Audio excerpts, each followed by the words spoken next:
Okay, so we have a lot here to go on with Susan Stebbings' reading.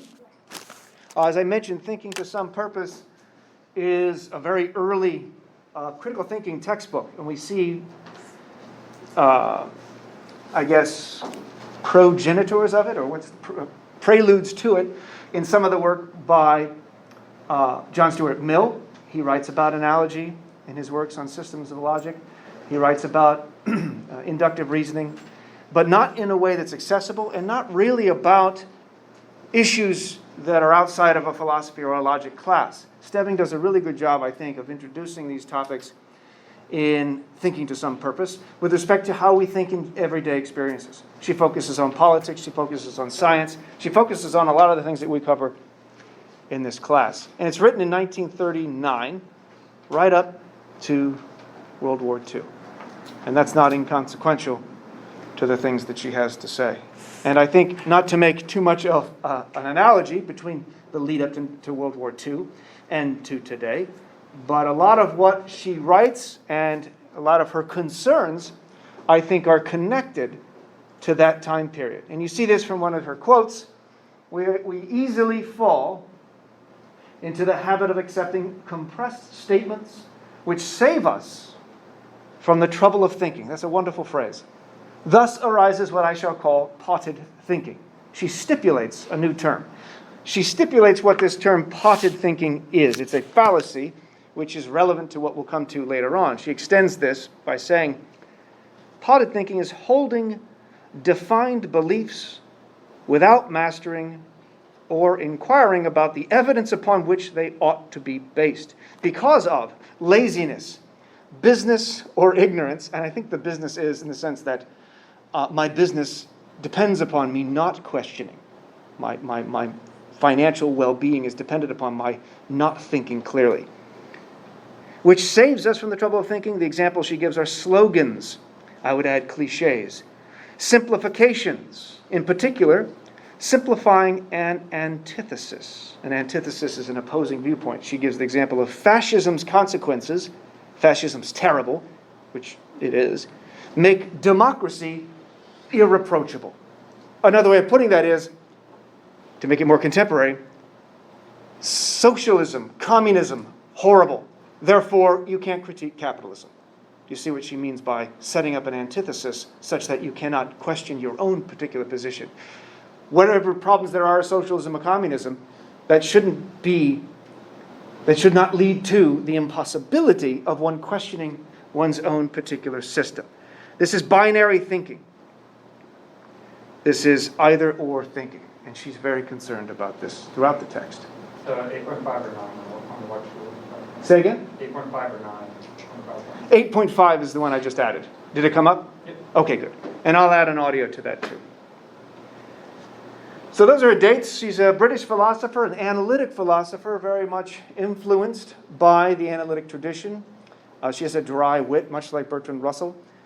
She influences later analytic philosophers in England and the Anglo world and U.S. And as I said, her text, I think, is right on with respect to critical thinking. And what she says, leading up to World War II, which is, and she lived through World War I and World War II. She lived through the Great War, which was, they didn't call it World War I. They thought, no way, there'll be another one of these. It was called the War to End All Wars, because it was awesome. And by awesome, I mean horrible, in the sense of inspiring awe. The amount of people killed, and the way that they were killed, from tanks to planes to machine guns to flamethrowers, to trench warfare, and of course disease and biological warfare. And by the way, the pandemic, 1918, was going on at the same time as World War I. So hey, I guess we don't have it that bad. And they didn't have a vaccine. We do. And yet, what milestone have we just passed related to the vaccine and the pandemic of 1918. What milestone have we passed? More people in the U.S. have died than from the Spanish flu pandemic. That's correct. We have lost more people to the current pandemic then we're lost to the 1918 flu. What does she say? Truly, the English cannot be said to be logical. Is there any nation of which this could be truly said? So she's not just talking about her own nation. Such a nation, if it were logical, could it be found, might confer upon this unhappy world the incalculable benefit of pointing out the consequences that must logically follow from the schemes we so unreflectively adopt and the policies we so blunderingly pursue. We have a vaccine, and we still have lost more than had died in the 1918 flu. And they did not have one. Perhaps that's related to now. Yes? I was in D.C. over the weekend, and they have a memorial for the COVID-19. Yes, yeah, that's right. Are you aware of it? Yeah. So basically, if you're not aware of it, it's right below the Washington Monument. They put a single white flag for every person who died in the United States. And it goes farther than you could see. Yeah. It goes over hills. It's going to continue. They'll have to continue adding to it. I have a video of it if anyone wants to see that after class. Yeah, that's powerful. There you see the appeal to emotion, but not necessarily a negative appeal to emotion. I'll talk more about that as we go. There's the text. It looks like it's a kid's book. It is not. The section we're looking at is illustration and analogy, and she puts it well. A good simile, a good metaphor, a good analogy can both delight and enlighten. I like how the use of this light is in both of those. And I think that's accurate. I think there's a connection between a really good analogy. We use them a lot more than we're perhaps aware of. But that's relevant because we're unaware of how often we use arguments by analogy, or at least analogies as a means of expanding upon something, explaining something. Like, as she points out, in science, we use models all the time. Models are a mode of explaining something. Trying to say, here's what's going on at the atomic level, which is hard to explain, hard to understand, hard to visualize because you can't see it. And so we use things we do understand, we do have a conception of. We have analogs where we have an understanding that we can compare to this other thing, which we don't. She finds that use of analogy very positive and very few problems with it. She has some issues with it. It's when we take our comparisons and then try to conclude something, turn the analogy and the connections between two different things in an attempt to demonstrate the truth of a claim. That's an argument by analogy. But not all analogies do this. Remember the distinction between an argument and an explanation. A lot of analogies are like explanations in that they're attempting to shed light on some issue. They're trying to use a model in science, for instance, to explain something. But science has also progressed, as she points out at this time, and we have many more examples of it since her time, in the use of models, in the use of predictions based on analogical reasoning, which is a broader concept than analogical argument, because you can reason in ways that don't rely upon specific argumentation. We're going to focus on argumentation, and I'm going to start with the one that she starts with, the story of King David and Bathsheba. There's David looking out over the. This is a Renaissance painting, and there's Bathsheba taking a bath, of course, because it's in her name. What's she going to do? Anyone know the story of King David and Bathsheba? If you would, please pull out your Bibles. We will. If you don't have it, then someone tell us. Somebody knows King David, Bathsheba. What happened? All right. How about Susan Stebbings' interpretation of what happened? You read that. Didn't she talk about King David and Bathsheba in the text? Oh, this is a hint that maybe the text was not read. Is that what I'm to take from this? Page 89. Not necessarily, I just didn't interpret it well. That's okay, that's okay. Second book of Samuel. It may be remembered, or not, that David desired the wife of Uriah. Desired. Accordingly, he planned to have Uriah set in the forefront of a battle in order that Uriah be killed. The plan was successful, and David married Bathsheba, who had been the wife of Uriah. There's a lot more to it than that. Let's be honest what happened. Murder and rape. That's basically what that story is about. Now, how do you tell King David You're a rapist and a murderer. Is that what Nathan did? I'm going to have this written up here, somewhat. Nathan comes and says, David, let me tell you a story. And here's the story. It's a story of a rich man who had all sorts of resources, all sorts of money, all sorts of cattle, food, drink. And then his neighbor, who was off to the side here, was impoverished, had only a couple ewe lambs, I think they called them. I don't know what an ewe lamb is. A yucky one, I guess? No, it's kidding. It's ewe. E-W, like a female creature. Anyway, doesn't have much. And in the story, Nathan tells David, the rich guy has some people coming over, but doesn't want to use his resources, so he takes from his impoverished neighbor and uses his little bit of cattle to feed his party. And this enrages David.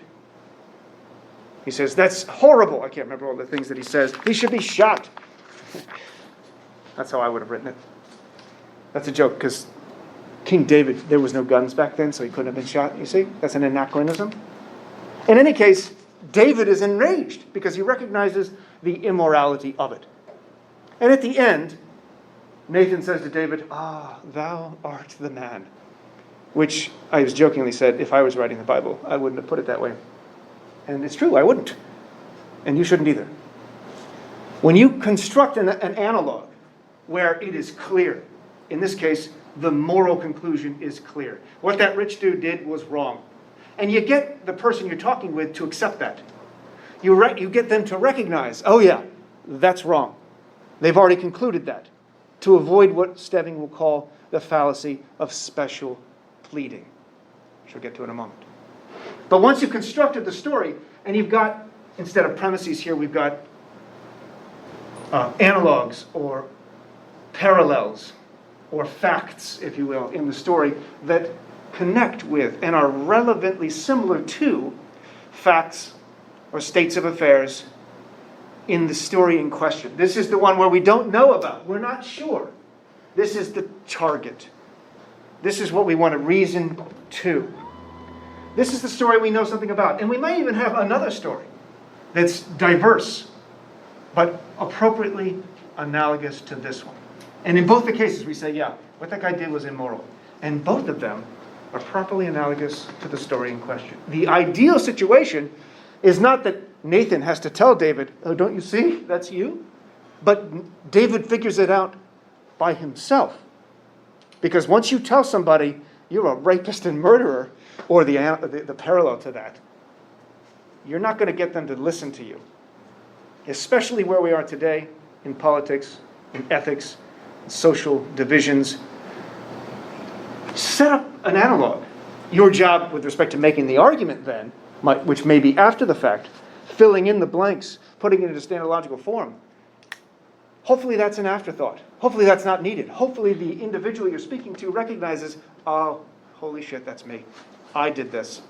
I can't avoid this conclusion.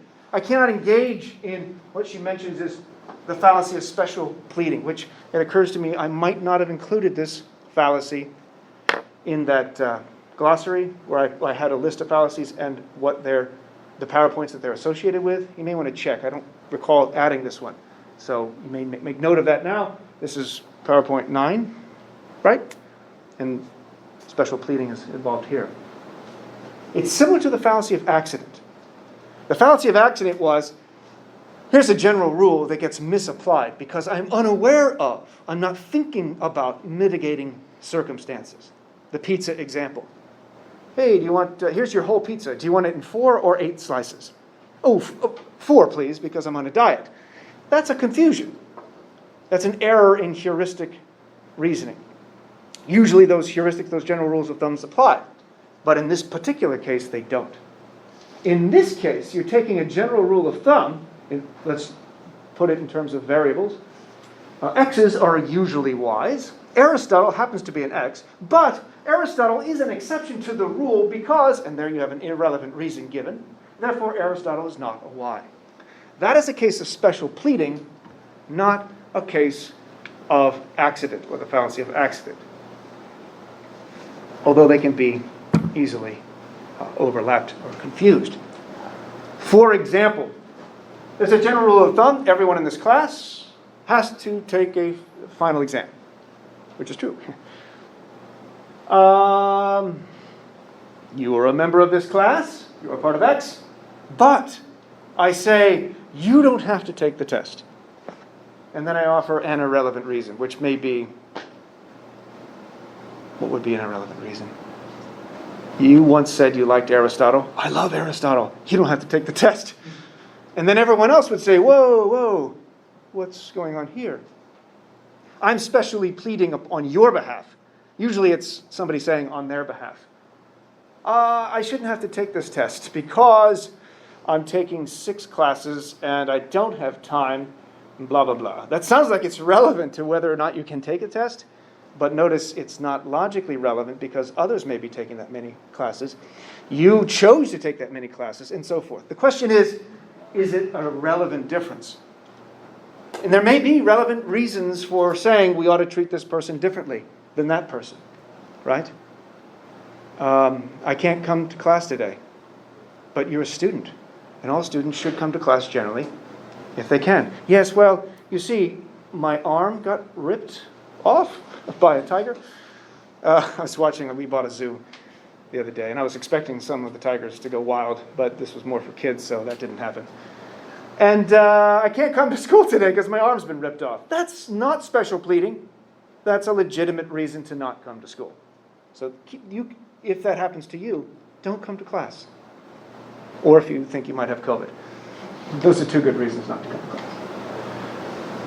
So, what are we doing? We're saying we avoid that by getting the person to already come to a conclusion and recognize, oh my goodness, that's clearly analogous to my situation. Now is the work of figuring out how analogies and how we can reason to a conclusion from comparisons. Here's an example, I guess, of an analogy. Maybe. I've never really understood what's going on here. It's a joke, I think. What is the difference between a parrot? The answer, it's a riddle, I guess. None is the answer. The right side is exactly the same as the left, especially the left. What have we done here? We've compared one thing with itself.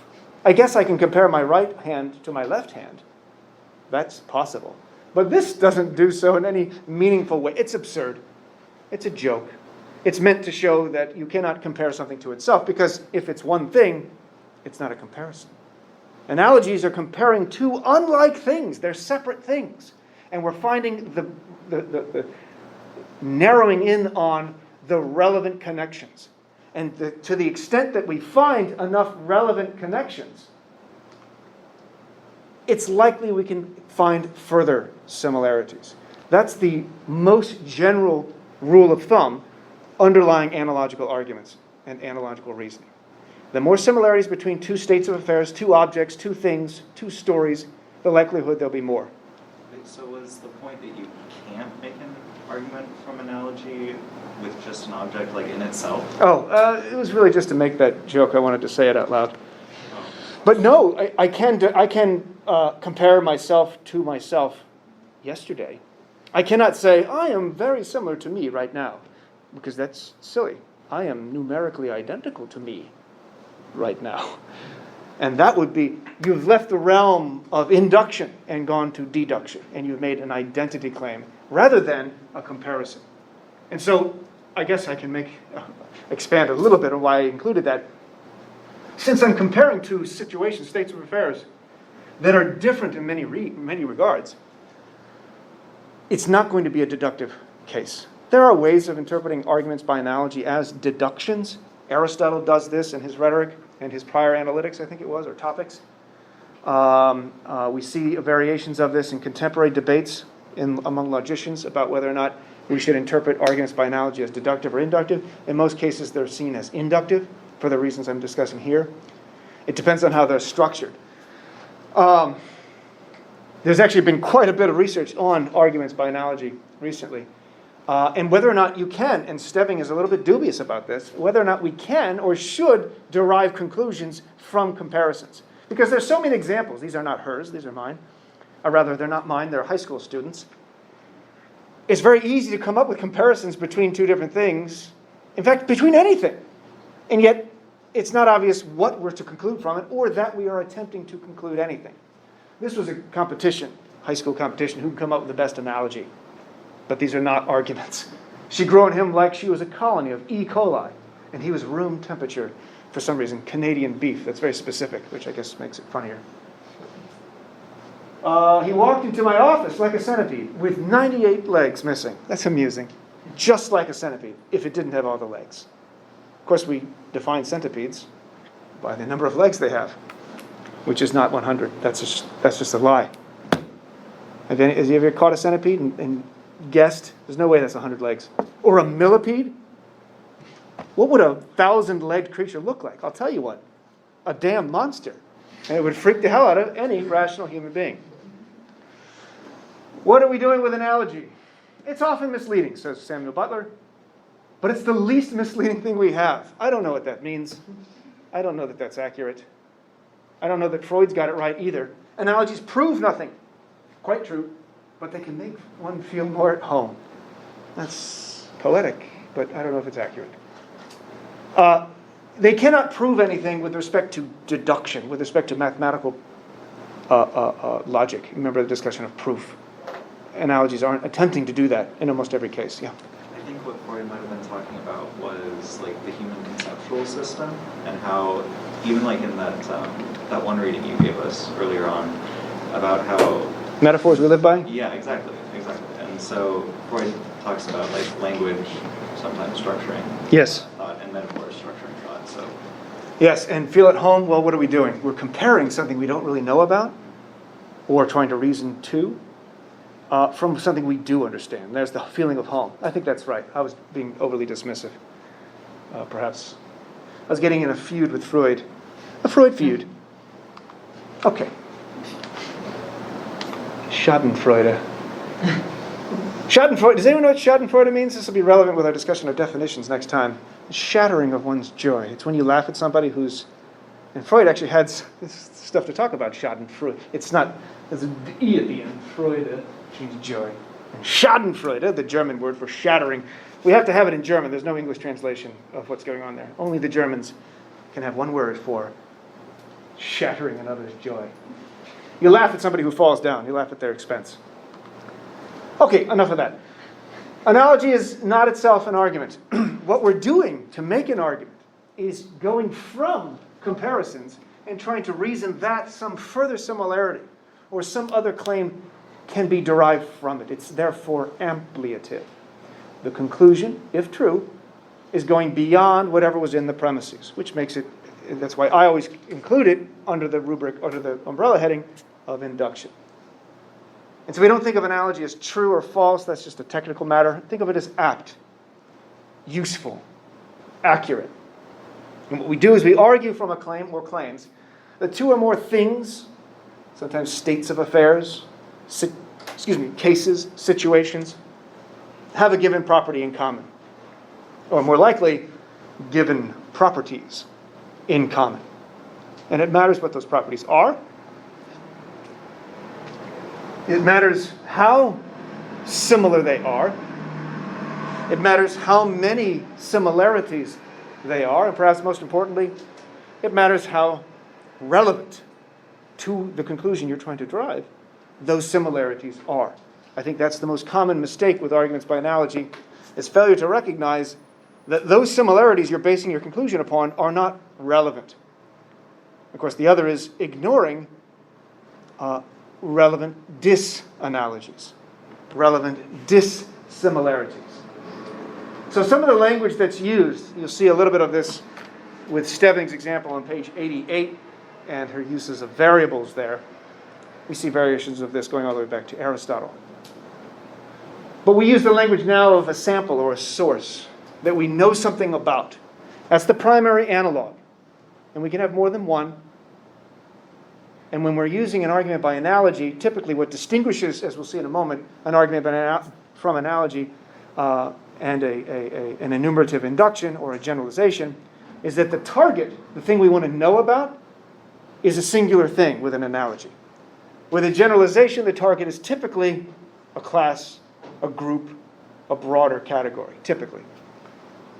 And so the sample or source we know something about. Let's say we're trying to figure out whether the car you want to buy, which is analogous to Bill's car, whoever that is, and we know something about Bill's car. We know it does get the feature, the characteristic, the property in question. We know it gets good gas mileage, and the target is whether or not, the target is your car that you're going to buy. You don't know enough about it.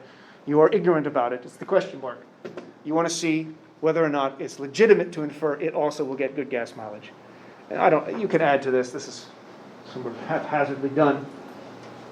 Is it relevant that Bill's car is a hybrid and so is the target with respect to the feature in question, the gas mileage? I think so. Is it relevant that they both have the same sized engines? Yeah, I think so. Whether or not they both have nitrous oxide boosters? No, you said it's not relevant? Probably not. I don't even know, actually. I threw that in there thinking it would be amusing, and then I realized I don't know what that does. Makes the car laugh? No, it makes it go really fast. But it's not using gas, it's using that. Actually, I don't know what I'm talking about. What does it do? I mean, technically it's just like a lot higher oxygen content, and so you like blast it into the motor for like a short amount of time, and it like increases the timing, so the motor's just running at like a lot higher of a compression rate. It doesn't use more gasoline, though. Technically speaking, it's kind of taking the place for gas. That's right, I see. So is it relevant to whether it gets good gas mileage? Probably not. And if your hybrid has a nitrous oxide booster, you've probably been taken advantage of by the car salesperson. And you could add more. What am I missing here? It weighs the same. There are other relevant features. The tires are blown up to the same amount of pressure. Is that relevant to gas mileage? Turns out, yeah. Bill's car, he carries with him his horse. I don't know. Well, he's got a horse, and it's in the car. That's relevant to whether or not it's getting good gas mileage. You can also then see, as I sort of put it abstractly, the greater number of analogies or similarities, the greater likelihood that there will be further similarities found. That's straightforward. But again, the relevant factor comes into mind. The similarities must be relevant to the conclusion. We can add to the list I just had. And it's so easy to find irrelevant similarities and then reason from that incorrectly. It doesn't matter that they both have tinted windows, I don't think, right? This car is going to get good gas mileage because that car gets good gas mileage. And that car has tinted windows, and so does my target car. What does that have to do with good gas mileage? And you may be able to make a story that you don't have to use your air conditioning as much because the windows are tinted and the sun doesn't get in. And air conditioning uses more gas, I think. I'm guessing. Again, I don't know. It does. See? So you could maybe make the case. Tinted windows, cool detailing, like you got flames on the side of your car. That's going to make it go faster. No, it won't. Although I'm told red cars tend to get more tickets than any other color car. Is it because there's a causal connection between the color red and the speed at which those cars go? Is it the people who buy cars that are red have some inclination to be fiery? Or is it because police officers can see the red cars among all the other ones? Like nobody gets a ticket if you're driving a tan-colored car. Of course, nobody drives a tan-colored... Oh, do you have one that's tan? No, I was saying why would. Good, okay. Right, who drives a tan-colored car? Louis C.K. has a bit about that, but we won't talk about that right now. Those are irrelevant. Leather interior, again, I don't know what relevance that has. We can see broadly how we reason this way in a multitude of disciplines. In ethics, in history, in science, in physics, in chemistry, in biology especially, in artificial intelligence. Lots of analogies in artificial intelligence. What is the mind? Well, go back to ancient times. The mind is like a catapult. I'm not kidding. That was the analogy that was oftentimes used. You get to the time just before Freud. You get to the time around William James, mid-1800s. What's the mind like? It's like a telegraph system. And then you can skip through the age of information. What's the computer like? Give it away. What's the brain? What's the mind like? It's like a computer. Guess where we are now? It's like a computer. Still there. But quantum computer. Now that's the analogy. The mind is like a quantum computer, or the brain is like a quantum computer. In what ways is it like that? And To what extent does that comparison provide us with an understanding of what the mysterious organ that we call the brain is? That's a very common form of analogizing in contemporary philosophy of mind. Here we have an example from Marius Stell, 1721. That date might help make sense of this. A man ought no more to value himself for being wiser than a woman if he owes his advantage to a better education. Then he ought to boast of his courage for beating a man when the man's hands were bound. There's a little syntactic ambiguity there. We'll put that off for a second. Does everyone see what the point of this is and how we can expand upon this and construct an argument where I say, look, here's the primary analog, and it's analogous to this case here, and this is what follows. Somebody do that real quick. What are the comparisons being made? How is it being made? What's the point? Because this is how we talk. We don't always expand on our claims and make them formal. You know, Marius Stell was an early philosopher in the 1700s. From what I get from it, it's saying like don't pride yourself when you have an advantage over someone, like beating someone up when their hands are tied, and being wiser than a woman if you have a better education. Because you have bound her hands. 1721. At least in England, in most cases, women were not permitted to be formally educated. And then to say, aha, look how ignorant you are. That's like punching somebody, that's like getting into a foot race with somebody, breaking their legs first, and then running and saying, look how, I was going to say stupid, look how slow you are. You broke my legs, asshole. Yeah, I'm slow. You bound my hands and then beat me up, and then you're going to say how courageous you are? Do you see how the analogy could be expanded? Now, whether it's an apt analogy or not, that requires a little bit more domain historical knowledge. And there's sufficient data that we can give that shows certain groups of people were simply not allowed to be educated. And guess where we are again in Afghanistan today? The Taliban assures us we're going to let our young girls get educated. Trust us, says the Taliban. 1721. We're going back. What are we doing with arguments by analogy? We have general rules, principles, if you will, to help evaluate the strength or weakness of an argument by analogy. We have variations of these going back to Aristotle, then through John Stuart Mill. Susan Stebbing talks about a few of them. And here are some contemporary interpretations that get at the basics of what's happening in an argument by analogy. And we'll see this again when we get to legal and moral reasoning. Legal reasoning is a really easy mnemonic device here to help frame these principles. If I'm trying to adjudicate this particular case, here's what happened in the case, here are the facts. The defense and the prosecution are both aware of the facts.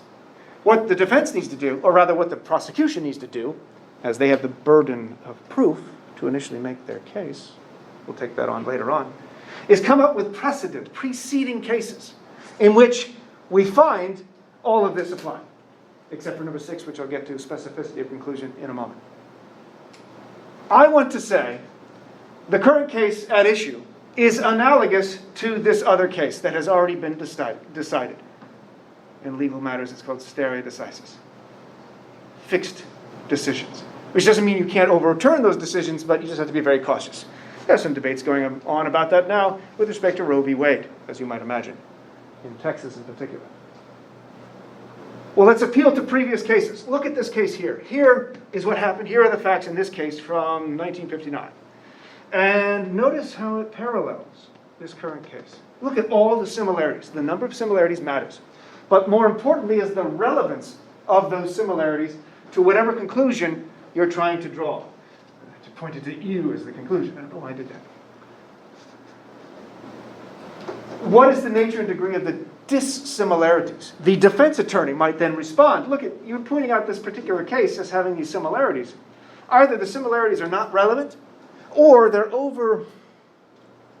overturned by these other dissimilarities you haven't considered. And so we want to say similar cases ought to be decided similarly. if I can show that these situations are similar, and I concluded this, or the judges, or the jury, or the different courts decided this way, then we ought to decide similarly. Not necessarily exactly the same. That could be very specific and maybe too specific. But we always keep in mind what are the dissimilarities. And think about that when you're writing out premises in an argument by analogy. If this were true, and it's truly analogous, how might somebody respond? Where might the difference be? The primary analogs is a confusing phrase. This particular case is one analog. Bill's car, in the earlier example, that's an analog. But you can use other cars. Bill's car, which is this make and model of a hybrid, gets good gas mileage. And here's how Bill drives. He drives on the freeway, mostly. And here's Sarah's car, which is the same make and model as Bill's. And here's how she drives. She drives in the city. And she gets good gas mileage, just like Bill's car. Do you see what I mean by primary analogs? And then the diversity of those analogs. The variation. Think of Mills' concomitant variation. She drives only in third gear. That's relevant, I guess, to gas mileage. Whereas Bill shifts gears properly. But in both cases, they get good gas mileage. What is that issue? That make and model. It gets good gas mileage even if you vary who's driving it, where they're driving it, how they're driving it. That diversity among the primary analogs is positive evidence that that make and model of the car gets good gas mileage. Therefore, your target, that is that same make and model, will probably also get good gas mileage. If you say it will get exactly the same, 38.6 miles per gallon, whatever, that's very specific and therefore easier to refute. The more specific your conclusion, the stronger, the more you are saying, the bolder your claims. But the bolder your claims in arguments by analogy, and we'll see this again in scientific hypotheses, the bolder the claim, the easier it is to rebut. I could say, it'll get pretty good gas mileage, similar to those cars. That's harder to refute, because similar is vague. Bill's car gets 39.6 miles per gallon. Mine got 30 miles per gallon. That's close, I guess, but there requires some more specificity for that to have been even a worthwhile argument. But again, the conclusion of this court case was they should be fined this exact amount of money and go to jail this long, which brings up, me and a friend of mine were taking our kids to go hiking at Lizard's Mouth earlier last week.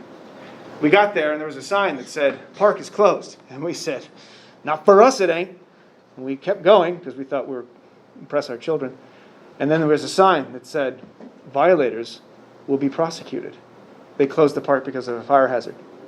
And it said, you can suffer up to a $5,000 fine and or 6 months in prison. And we thought, that's too much. So we did not go on the hike. Just so you know, we didn't break any rules. I forgot why I mentioned that.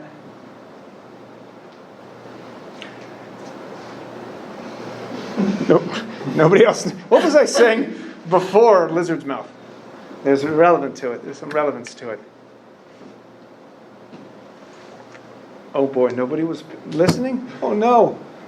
Let me start over from the beginning of this semester.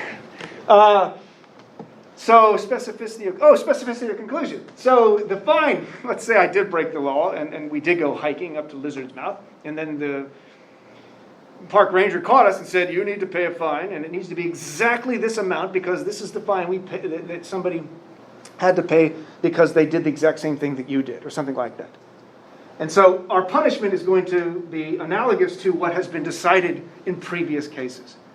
That's all. That's the point I wanted to make about specificity of conclusion. I'll return to that when we get to moral and legal reasoning toward the end of the semester, and also scientific reasoning. Now, that's the basics of arguments by analogy, and yes, they can go wrong. As she mentions on page 84, analogy forms the basis of much of our thinking. We notice that two cases resemble each other in certain respects important for our purpose, or in order to establish a particular conclusion. This is 84. and therefore infer an extension of the resemblance. This mode of reasoning has been extremely fruitful in scientific thinking, notwithstanding the dangers to which it is exposed. And these we will presently consider, which indeed we will. She talks about how important and how effective these analogies are, and how easily accessible they are, even as she says, for children and primitive people, as she mentions on 87, and then she uses the word savage. I point that out because, well, that's just crappy. And this is 1939. It's not 1839, and yet that language is still carried over. It's still carried over in those who engage in critical thinking and write critical thinking textbooks. What is she doing by calling people savage? Does she not realize it? Is it a period of the time that she's a part of and she could not do otherwise? We'll come back to that issue. I point that out not to then say, aha, let's throw away everything she's ever written because of that. What do we call that? That's cancel. We cancel them, I guess. That's too much. But it would be ignorant to ignore it. And I think we can call that ignorance on her part. Is it culpable ignorance? Could she have known better? Should she have known better? That's a different question, which we'll get to when we get to ethical reasoning. I'm pointing it out for obvious reason that I think perhaps there's some culpability there. More on that later. And there's Hitler. Told you we'd get back to him. Dangers of weak analogies. She mentions these on page 84. When you get into an argument with someone on Twitter, and they say, hey man, you drink water? Actually, this is an actual argument, not the water one. That's stupid. But this is an actual one that I saw on a Twitter feed. I don't remember. It was like 4 or 5 years ago, but it stuck with me. And somebody was making a case for vegetarianism, and it was friends of friends. I don't know who they were, actually. But the response was not anything to the argument that the person was presenting about whether they should or shouldn't be a vegetarian. But instead the response was, do you know who was a vegetarian? Hitler was a vegetarian. And that's it. As if the argument was won. Oh, well, I guess that's finished. This is a fallacy, which again, I don't think I included this one in the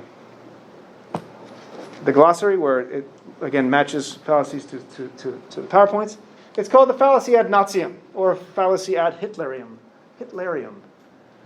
And it happens a lot. Here's an example from just a couple months ago from Marjorie Taylor Greene, who is is she a senator or she's a representative? Representative of Georgia. No? I'm not sure. What is it? I think it's Georgia. Georgia. She says, not to get into the politics of this because there's a lot going on about vaccines and kind of already touched on the problems of this. But she says vaccinated people, in a tweet, vaccinated employees get a vaccination logo. I don't know what exactly she means by that. Just like, there's the analogy, the Nazis forced Jewish people to wear a gold star. Now, the word sick here in Latin means basically, she really said that. This is an accurate translation, a representation of what she said, including the grammatical error. So when you're quoting somebody and they've made a grammatical error, you quote that exactly. There's just a kind of fidelity to the quotation. And you just point out, yes, I know there's a grammatical error here, but I want everyone to know that I've accurately represented what the person is saying. And I'm not changing their words, because that would even be worse, to misrepresent somebody, even if you're trying to fix it in this particular case. If you're quoting. If you're representing somebody's argument, that's different than quoting verbatim. In any case, what are the analogies here? Well, it's easy to find comparisons between two things. You can find comparisons between anything at all. The question is, are they relevant to the conclusion you want to derive? And what is the conclusion you want to derive here? This is what Stebbing talks about with politicians who rarely give us the conclusion and leave it implied. It's a rhetorical ploy. You make the connections. It must be that we ought not, I guess vaccination cards, I think is what she's talking about. I don't know what she means by logo. Maybe there was a push to have a logo on your shirt. I doubt it. Yes? Could it be like, like the SBCC student ID, if you get like the vaccine? That's right. I think that's what she's talking about. Now, there's room for debate there. There's room for argumentation of whether that should be acceptable. Absolutely. But this is not the route to go. Let me just caution you. in an argument in a paper, I think there's probably no reason ever to make a connection to Hitler, unless your paper is about how Assad is treating his own people in Syria, because Hitler did that.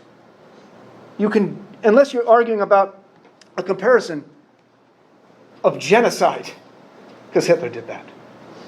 But beyond that, let's avoid that rhetorical fallacy ad nauseum. It's almost always inapt. Here's another example. I'm going to go through this somewhat quickly. From the text, I've forgotten the source of it, but Stebbings pointing out the problems with this analogy. Foreign wars are akin to exercise for the body. Exercise keeps the body fit, that's true, and foreign wars keep a nation fit for its society. Therefore, foreign wars are good for a nation, just like exercise. No pain, no gain. And that's an actual argument that, anyone know where that is? I should have put the page number. Anyone? Oh, I think it's page 96. Did I have you read that far? Yes. Yeah, 96. Yeah, just read till 98. Yeah. Is it Ramsey McDonald? It doesn't matter. She doesn't like this analogy. She doesn't like any analogy to compare the state to an individual. Going all the way back to Plato and his Republic does this, of course. There are arguments still today about national debt. We ought to treat the government, the national government, and our debt as we do a family, a household. You wouldn't want your household to go into debt and spend more than you have, and the household is analogous to the government as a whole. Therefore, we shouldn't want the government to go into debt. Rarely are the analogs spelled out. Rarely are the disanalogies pointed out. In my household, I shouldn't spend more than I have. I think that's true. We can give reasons for why that is. I also can't print money. I also can't tax my children. Well, good. Huh. What the hell am I doing giving them an allowance? Oh, I could be taxing them. Of course, where is the money that they have to give me come from? Ah, me. Yeah, you should give them an allowance and then tax them for it at the end of the year. That'll teach them, yes, teach them about life. Damn right. And you want to live under our house? You're going to pay rent, son. But I'm 10. Submit like a tax form, but it'd be the wrong one, slightly different. Well, that's unnecessary. That's not teaching them that. Well, I guess it is. It is teaching them. It's the real world, man. People are going to take advantage of you. All right. My last IRS form was 70 pages long. What? Yeah. I studied stock trading on the side. Oh. So I just A lot of sides, it sounds like. Okay. I don't know what that means. Sorry. Let's look at an argument. Is this a good or apt analogy? Premise 1. Teachers are educated to teach, which takes a lot of time and training. First responders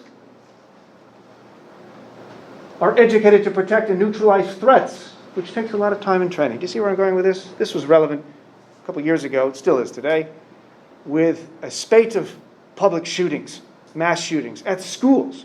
And one of the arguments was, we need to arm teachers. Some teachers were like, hell yeah. And other teachers were like, I don't know. Here's an argument. Yes, it did.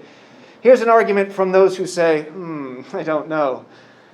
First responders are educated to protect and neutralize threats, which takes a lot of time and training. Those are connected. This is a long premise, but some of that is parenthetical. Premise 3, presuming teachers can be trained to be first responders, in addition to being teachers, is as absurd as supposing, so we remember the reductio ad absurdum. There's a variation of this with analogy too. Those things overlap sometimes.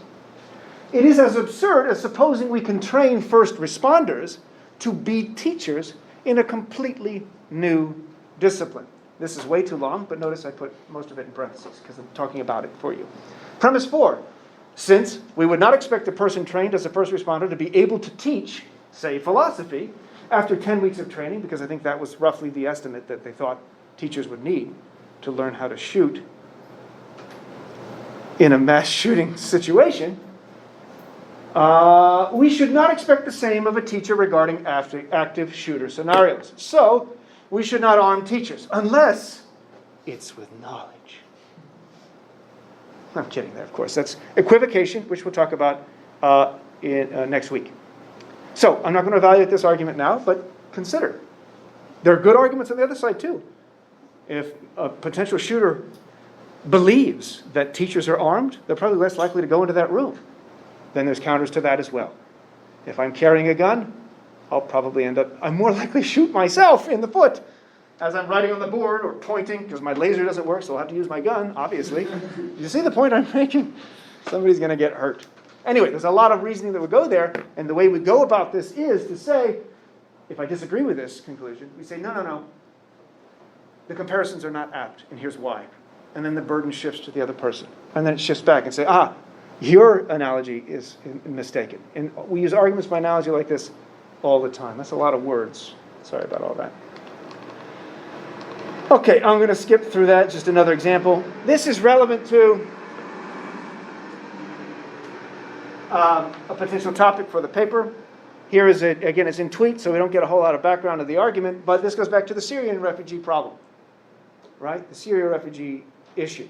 And the argument there was we have to be cautious in taking in refugees because of the chance of them harboring terrorists. There's a similar argument being made now, although the situations are not completely analogous in Afghanistan and Syria. But there's a similar concern now that if we take in refugees, there'll be the likelihood that we take in terrorists. And what's the argument? What's the analogy?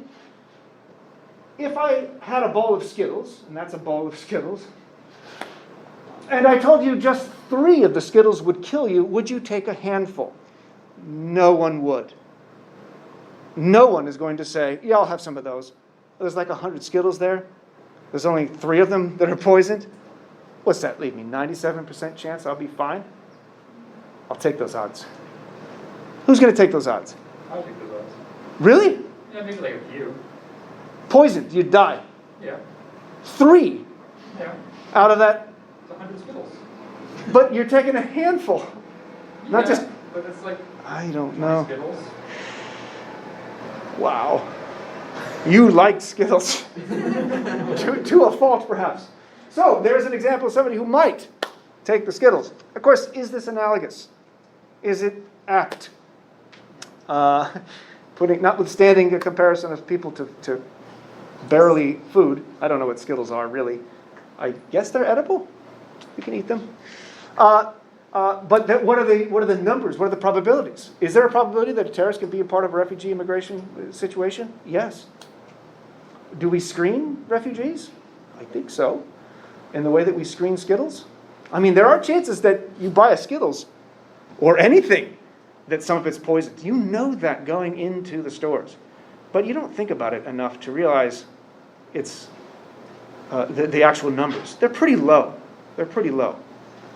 In any case, your job, your task is to figure out, with respect to that particular case, whether or not it's apt. That's a starting point. You don't have to focus on that. That's just to get you into that topic of issues of refugees and immigration and so forth.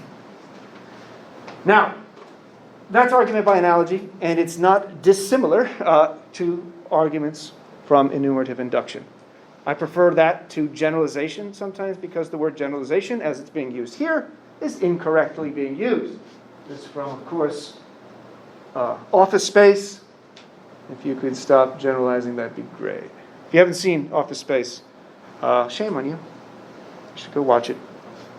You probably could today. I'm sure it's on USA Network or whatever. Which they show it every day. It's an error when you engage in a hasty generalization. The language is similar to analogy. With analogy, you've got a target that's a singular thing in most cases. With a generalization, with enumerative induction, typically you've got a sample or a source that you know something about, and you generalize to a larger population. Your target is plural. That's typically the case.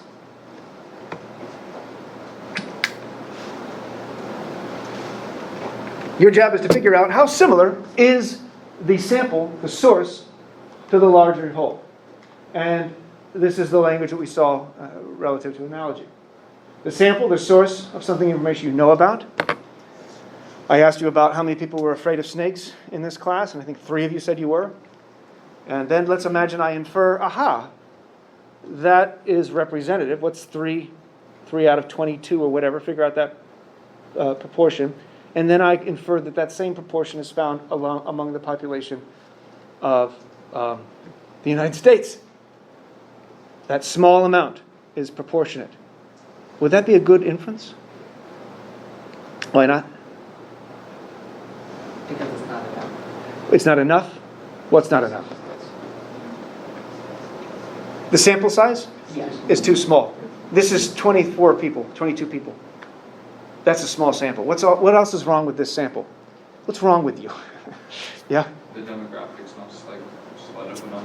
It's not what? The demographics not split up enough. It's not split up enough, or it's not randomized enough. And so it's not going to be, as you wrote, representative of the population of the United States. In fact, I wrote it down earlier, weird.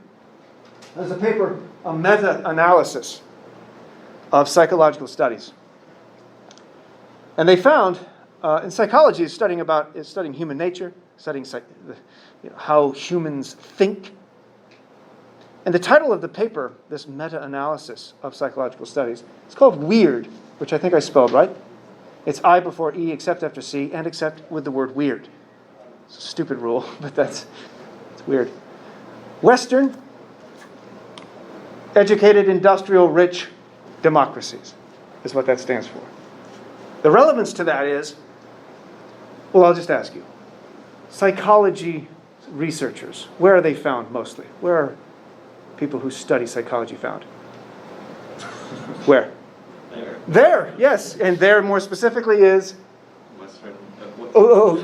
within Western democracies, educated, industrialized, they're part of universities. Sorry, that was not a very clear question. They're researchers at research universities. And where do researchers at universities get most of their subjects? From the universities. From what? From the universities or areas around the universities? Yes, but what's the cheapest way for a psychologist to get people to engage in a psychological study? Students, which is where most of them come from. And what are these students? These are people much like us, here in this room. How many people in the United States go and finish college? Does anyone know what the percentage is? I just looked it up. Oh, good. What is it? It's 42%. That's not half.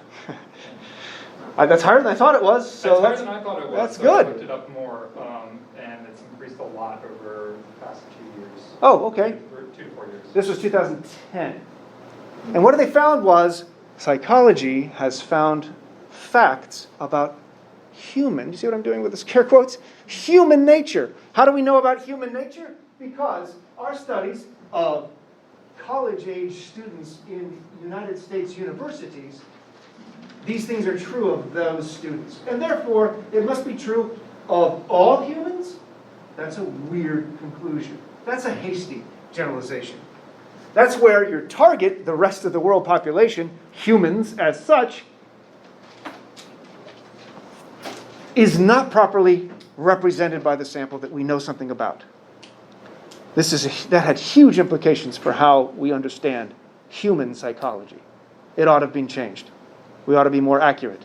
Those studies show psychology of humans who go to these universities. And it's not even all colleges. It's big research universities. You see some of the problems. Our sample size is too small, and it is biased. It is not representative. That is the fallacy. The error is not the generalization. That's fine. To say that you're generalizing is like saying, you are reasoning. Okay? The problem is how you're doing it. Reasoning is fine. Generalizing is fine. If you're doing so in a way that your enumerative induction, your inference from your sample, is a good one. It's a strong one. And it's a strong one if the sample is large enough and representative enough. In this case, it's not. Premise one. Everybody I ask says pickup truck drivers are jackasses. Every pickup driver I've ever seen is a jackass, so they're all jackasses. If you've seen one, you've seen them all. Have you ever said that? You shouldn't. Unless it's about narwhals. Then that's accurate. I'm not kidding. It's true. If you see a narwhal with a big tooth-like horn, probably all narwhals have that tooth-like horn, or horn-like tooth. But can you say that about stereotypes of human beings, the most complex entities in the known universe? You should not. Even though I have evidence. Look at this. Look at that jackass. This guy is a total jackass. First of all, look how big his truck is. And notice where he's parking. He's not even all the way there, but nobody else can go in that handicapped spot. And guess what he's missing? And it's a he, by the way. I waited. Do you see a handicap decal there? You do not, because there isn't one. I looked. Oh, it wasn't on the license plate. I looked. I didn't want to be angry. He actually never came out. I'm assuming it's a he. And I didn't wait around. I'm not like some kind of hero that's going to stick around. I had to get the Hooters. So, Parking lot. so I just took the picture and left.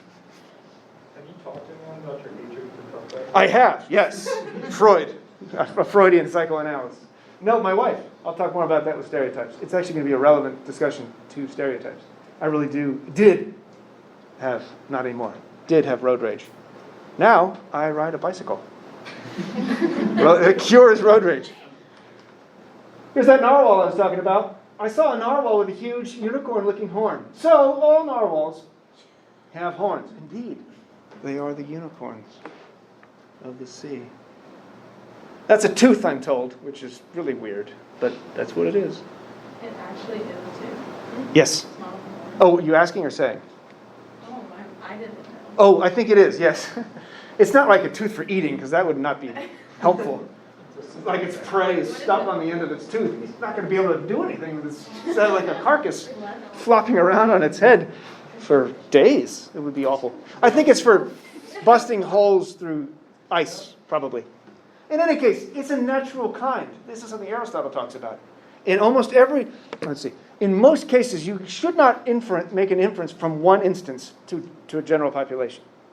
You can do that here. In fact, it would be weird if you said, look at that narwhal with the horn. I bet that's the only one. Or you see an elephant with a trunk. As J.K. Chesterton once said, one elephant with a trunk is odd.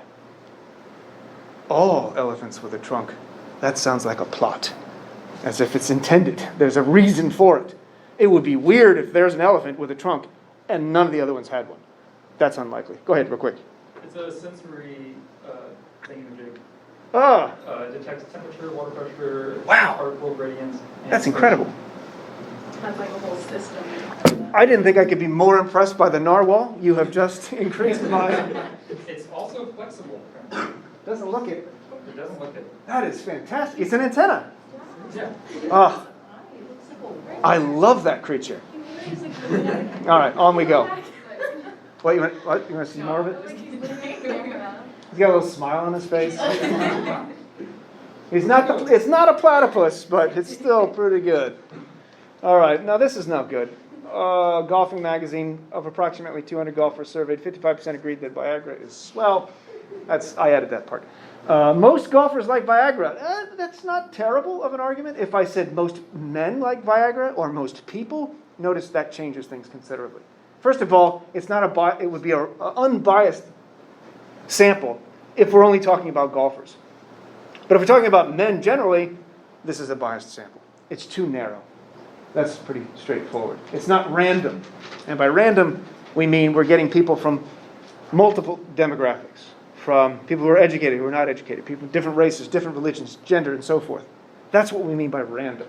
Not just like, whoa, this is totally random and therefore irrelevant or something like that. But random in the sense that we get an unbiased sample. You do not get unbiased samples when it's a self-selected one. And so when you're making an enumerative induction, a generalization based on polling, which is the kind of easiest conceptual example here, you want to try and figure out what you can infer about a large group of people, a whole, a category, based on some of the sampling. So if somebody calls in to vote, that can't be a representative. And we see this with cable news in particular, where they get their audience, right, to text in. MSNBC does this, Fox does this, CNN, they all do this. But notice people who watch cable news, they watch those channels less to get information and more because they enjoy the people that they're watching, especially the popular ones. The Don Lemon on CNN, the Rachel Maddow on MSNBC, the Tucker Carlson's on Fox. They're not necessarily, and there's variations on this, and I don't mean to equate them all, And there are reasons why. We'll get to that later. But you are already motivated to think a particular way based upon which of these channels you tend to watch, especially if you compare Fox and MSNBC. That's left-leaning, that's right-leaning. And so if I get data from a Fox News poll, like I have here, do you think, this is just a random example from a show, the O'Reilly Factor, it's no longer on the air. Although good on them for telling us it's not a scientific poll, because it's not. Because they're not getting an unbiased sample. It's not representative of the population at large. Because they're just Fox News watchers, and they're just O'Reilly Factor watchers, which is a narrow subset within the narrow subset of Fox News watchers. You can find that the case with other channels as well. I mentioned ratemyprof.com. Similar problem there. I suspect. I doubt people go to ratemyprofessor.com to say, Professor Kramer's class was, I give it a medium. Who purposely takes time to vote for something and say it was medium? You go to these things if you hate the teacher or if you love the teacher, I'm suspecting. That's what we mean by kind of motivated voting. That's what we mean by an unbiased, self-selecting sample. You are choosing to give your information. You already are motivated to a particular way. And this is a problem when we're trying to figure out what do we think the people think about this policy, about this candidate. And we have gotten things way wrong in the past 10 years with statistics and polling and our enumerative induction. And there's a number of reasons why that might be. Some of it has to do with the questions we ask and who's asking the questions and the order in which the questions are asked or the subtle use of rhetoric. And I say subtle because in trying to get an assessment of what people think, we want to be objective. That doesn't mean we don't smuggle in rhetorical, subjective, politically biased language. Talk more about that with Orwell in the coming weeks. Consider this question. Do you think we should submit to teachers' demands for higher pay? Who's going to say, yes, I think we should give the hostage takers more money? I mean, that's absurd, the way that question is asked. A less slanted or rhetorical way of saying it is it reasonable for teachers to seek pay raises? And it depends on the context. And if I start with these claims, I ask, is it reasonable for teachers to seek pay raises? But I ask that question after I point out what I have in number 1 here. Are you aware that teachers in this district have not received a raise in the past 6 years? That changes, of course, what we think on this question. But so too does just switching the order of these two claims. Are you aware that the school district is facing a budget shortfall for the coming year? We know that this is the case. We know that people would change their answer based on just the ordering of the words. And to make it explicit, I have a joke. Jack and Max are walking from religious service. Jack wonders whether it would be all right to smoke while praying. Max replies, why don't you ask the priest? So Jack goes up to the priest and asks, Father, may I smoke while I pray? The priest replies, no, my son, you may not. That's utter disrespect to our religion. Jack goes back to his friend and tells him what the good priest told him. Max says, I'm not surprised. You asked the wrong question. Really, you asked the question in the wrong order, is what happened. Let me try. And so Max goes up to the priest and asks, Father, may I pray while I smoke? Is that logically different than may I smoke while I pray? Subtly perhaps, but not in this instance, not really. To which the priest eagerly replies, by all means, my son.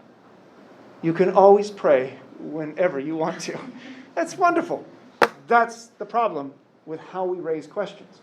We see this as a representative bias, anchoring bias, certain kinds of heuristic errors that will come up again when we look at obstacles to critical thinking. If the priest were told this is what happened, they would be, I hope, a little concerned if it were pointed out to them. Something's gone wrong here. We have 1 minute. Why have so many polls gone so wrong recently? I'll give you 1 minute to answer that, and we'll have to start with that next time.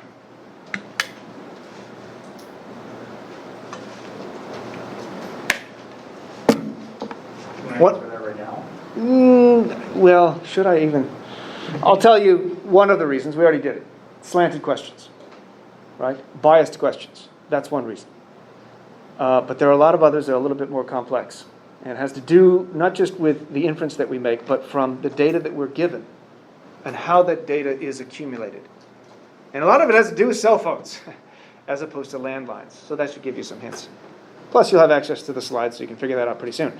A reminder, you do have the supplemental PowerPoint, so please look at that. And again, I'll post an audio lecture that I did that gives into a lot more detail about this. Please listen to that to get a better sense of standard logical form and what I'm looking for with your upcoming quiz due on Thursday. All right, I'll see you.